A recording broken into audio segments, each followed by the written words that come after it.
Hello everyone, ఈ వీడియోలో ఈనాడు news పేపర్లో 22 మే 2024న పడిన ఎడిటోరియల్ సమ్మరీ తెలుసుకుందాం.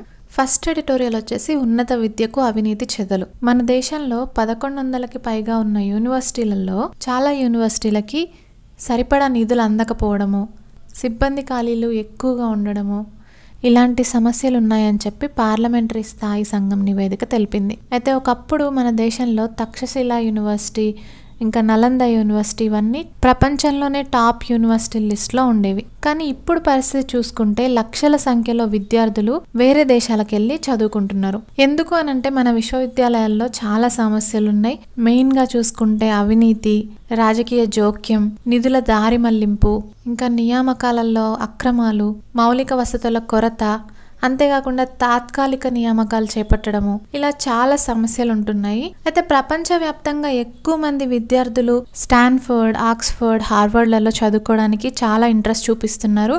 అయితే ఆ యూనివర్సిటీస్ ఎందుకు అంతగా విద్యార్థుల్ని ఆకర్షిస్తున్నాయని మనం చూసుకున్నట్టయితే అక్కడ క్వాలిటీ ఆఫ్ ఎడ్యుకేషన్ చాలా బాగుంటుంది, ఇంకా అత్యుత్తమ బోధన ఉంటుంది. అంతేకాకుండా మారుతున్న కాలానికి తగ్గట్టుగా కోర్సులు అనేవి డిజైన్ చేస్తూ ఉంటారు. ఇంకా సృజనాత్మక పరిశోధనలకు అక్కడ టాప్ ప్రియారిటీ ఇస్తారు. వీటిని మన విశ్వవిద్యాలయాల్లో కూడా ఇంప్లిమెంట్ చేసినట్టయితే మన విశ్వవిద్యాలయాలు కూడా విద్యార్థుల్ని తీర్చిదిద్దడంలో చాలా హెల్ప్ అవుతాయి. తర్వాత ఎడిటోరియల్ వచ్చేసి డిజిటల్ భారత్ పై హ్యాకింగ్ పంజా. సైఫర్మా 2023 నివేదిక ప్రకారం, సైఫర్మా అంటే సింగపూర్ కి చెందిన ఒక సైబర్ సెక్యూరిటీ సంస్థ, అది విడుదల చేసిన నివేదిక ప్రకారం ప్రపంచవ్యాప్తంగా జరిగిన హ్యాకింగ్ దాడుల్లో 13.7% దాకా ఇండియా మీదనే జరిగాయి. అయితే ఇండియాపై ఎక్కువ సైబర్ దాడులు చైనా, పాకిస్తాన్ ఇంకా పశ్చిమాసియా దేశాల్లోని నేరగాళ్లు చేస్తున్నారు. అమెరికాకి చెందిన రీసెక్యూరిటీ అనే సంస్థ విడుదల చేసిన రిపోర్టు ప్రకారం మన ఇండియా జనాభాలో 55% పౌరుల వ్యక్తిగత వివరాలు డార్క్ వెబ్లో అందుబాటులో ఉన్నాయని అది తెలిపింది. అయితే వీటిని ఎదుర్కోవడానికి భారతదేశం ఆల్రెడీ స్టెప్స్ తీసుకుంటూ ఉంది.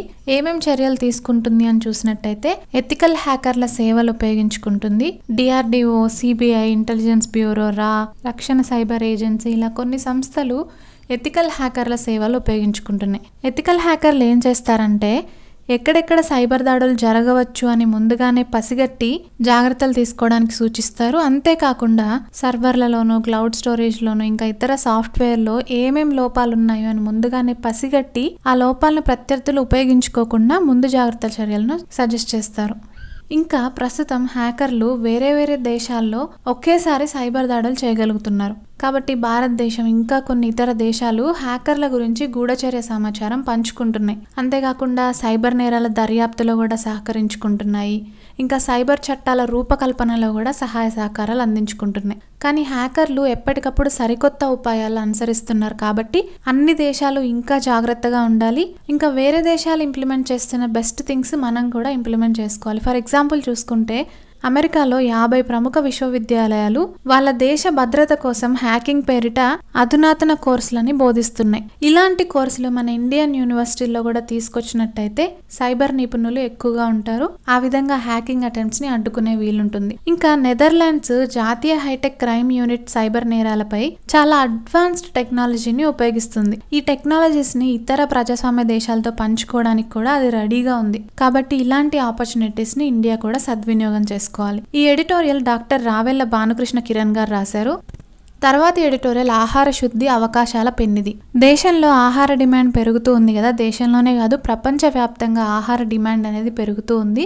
అదేవిధంగా మన దేశంలో కూడా పెరుగుతుంది కదా. ఇలా పెరుగుతున్న ఆహార డిమాండ్ తీర్చడానికి మనం ఫుడ్ ప్రాసెసింగ్ రంగాన్ని మరింతగా అభివృద్ధి చేయాలి. ప్రస్తుతం ఏమవుతుందంటే తగిన శుద్ధి సౌకర్యాలు లేకపోవడం వల్ల వ్యవసాయ ఉత్పత్తుల్లో దాదాపు 35% దాకా వృధా అయిపోతుంది. ఫర్ ఎగ్జాంపుల్ చూసుకుంటే కొన్ని కూరగాయలు కోల్డ్ స్టోరేజ్ లో పెట్టకపోతే ఎక్కువ కాలం నిల్వ ఉండవు. అలా పంట ఉత్పత్తుల్లో 35% దాకా ప్రస్తుతం వృధా అయిపోతుంది. అయితే శీతల గిడ్డంగులు ఇంకా ఇతర గిడ్డంగులు పంటల వృధాని తగ్గిస్తాయి. అందుకనే ఇండియా మెగా ఫుడ్ పార్కులు నెలకొల్పాలి అని చెప్పి వీటిని స్టార్ట్ చేసింది. ప్రస్తుతం మన దేశంలో 24 మెగా ఫుడ్ పార్కులు నడుస్తున్నాయి. ఇంకా మరికొన్నిటిని నెలకొల్పాలని కూడా ప్లాన్ చేస్తున్నారు. అయితే ఈ ఫుడ్ పార్కుల్లో శీతల గిడ్డంగులు ఉంటాయి, ప్రాసెసింగ్ యూనిట్లు ఉంటాయి, రవాణా సౌకర్యాలు ఉంటాయి, ఇంకా సాధారణ మౌలిక సదుపాయాలు ఇలాంటివన్నీ కూడా అందుబాటులో ఉండడం వల్ల రైతులు డైరెక్ట్ గా వాళ్ళ ఉత్పత్తులు వీటికి అమ్ముతున్నారు. అలా వ్యవసాయ ఉత్పత్తుల వృధా కూడా తగ్గుతుంది. ఈ మెగా ఫుడ్ పార్కులు నెలకొల్పిన లక్ష్యం ఏంటంటే పంట అనంతర వృధా 20% తగ్గించాలి అని చెప్పి లక్ష్యం పెట్టుకున్నారు. అయితే ఇలా ఆహార శుద్ధి రంగంలో మరిన్ని పెట్టుబడులు పెట్టి మరింత విస్తరించినట్టయితే చాలా లాభాలున్నాయి. అందులో ముఖ్యమైనవి చూసుకుంటే వ్యవసాయ ఉత్పత్తులకు విలువ జోడింపు ద్వారా వాటి ధరను పెంచొచ్చు. ఆ విధంగా రైతుల ఆదాయం పెరిగే అవకాశం ఉంది. ఇంకా గ్రామీణ ప్రాంతంలో జాబ్స్ పెరిగే అవకాశం ఉంది. ప్రత్యక్షంగానే కాకుండా పరోక్షంగా కూడా ఇంకా కొన్ని జాబ్స్ పుట్టుకొచ్చే అవకాశం ఉంది. ఈ ఎడిటోరియల్ డి సతీష్ బాబు గారు రాశారు. That's it for this video. This is Aparna. Thank you for listening.